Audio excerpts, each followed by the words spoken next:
why goonism and why the state is taking no action. The government will never do anything in respect to these goons, because they are there for a strategic purpose to make sure that by 2027 they are well trained and well informed on how to suppress the voters in the opposition strongholds. They are meant to tilt the balance of the votes. So they are conveniently used by the system. Of course, the system having learned from the YK92. And the unfortunate thing, or the fortunate thing, is that the master of the YK92 is now the president of the Republic of Kenya. He mastered these tricks way back in 1992. And that is exactly why they want to maintain them. But my position is this. Now that the government is not able to protect Kenyans, now that Kenyans are almost losing confidence with our institutions, Kenyans must rise up and defend themselves. They must not drop the guard. My position is, when you see a goon, you must understand that that goon is coming for your life. In law, you have a right to defend, and you must defend yourself appropriately before the goon takes you to Zayuni. So the moment you see this goon, just understand that the law allows you the right or the freedom of self-defense. Defend yourself. Connect this goon to the heavens Wi-Fi before the goon connects you. That's the only way we can deal with this goonism. We respond to fire with fire. We connect these goons to heaven before they connect us to heaven's Wi-Fi. And that's the only way these guys will understand. Otherwise, this breakdown of the rule of law is deliberate. And that is why we are saying, we in the opposition, the first thing we shall do in this country will not be. We are being forced to that direction, not as a matter of choice, but as a matter of lack of another alternative. One of the things we are going to do once we take over power next year is to restore the rule of law in this country, to restore constitutionalism. Why you can see this goonism is happening is because there is a breakdown of the rule of law. The police is the one that is mandated by law to keep law and order. So when you see a goon interacting and mingling freely with the police, you must understand that the problem is that there is a serious breakdown of the rule of law. This country will not develop and move on because somebody has gone and built a flyover of 600 meters at a cost of 3.8 billion. That is not how to develop a country. One thing of developing the country is addressing the software. And the software of this country lies in the rule of law, respect for the rule of law, and respect for our institutions.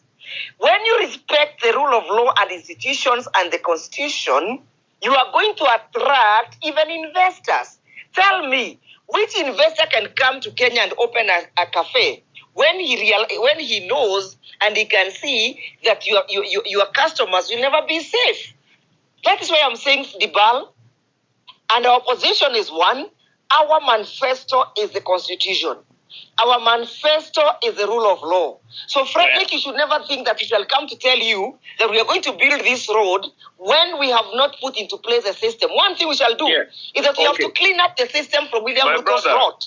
Right, my brother, it's easier said than done. You have not demonstrated in any way that you have the ability and the capability to do that. You don't have it. That's why you say all that you are saying. If you had it, your leaders should have demonstrated. You whine a lot. You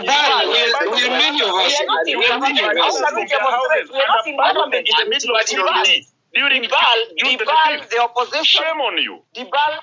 Dibal, okay, I'm ashamed. Thank you. But the opposition does not control the police. Do you want Kalonzo Musyoka to go to Keumbu and command the police officer there? Don't you have members of parliament in the opposition benches? Why don't they initiate a motion of impeachment? So, what are you waiting for? So was there parliament today? Was there? All right. As ashamed as I am, was there parliament today for Maanzo to go to parliament? Parliament is on. Yeah, okay. I appreciate. Can I butt in? Go anyway, your response can tell us. Your response can tell us clearly who should be ashamed between me and you. Permit me to address one pertinent issue that I've witnessed, I think, this week, where the government has sent aeroplanes to South Africa to evacuate individuals who are facing the massacre and the eviction from South African state. The most worrying thing for me is the conduct of the state, both here in Kenya and other African states, and the AU, the silence, which to me amounts to betrayal, that no head of state or head of government is speaking about what is happening in South Africa. It's as if there is a silence conspiracy to make sure that an agenda is executed for the benefit of them that want to manipulate the South African politics and the African continent. The silence from the US and the AU and the actions of going to fetch their citizens, notwithstanding that a citizen has been in South Africa for over 20 years or even half of his age or her age, is worrying. You go to Durban or you go to Johannesburg, fetch them, drop them at JKIA, and the next thing they can see is an Uber to either Githurai or to Banana or to Dumberi, with nothing, notwithstanding the investment that someone had done there. There is no repatriation strategy. There is no appropriation policy of what happens to the property that that particular person owned in South Africa.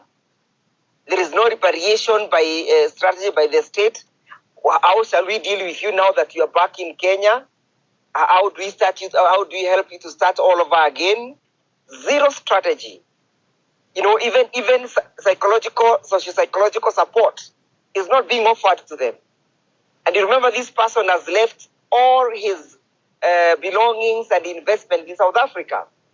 We have not even seen the Ministry of Foreign Affairs attempting to engage with the South African government.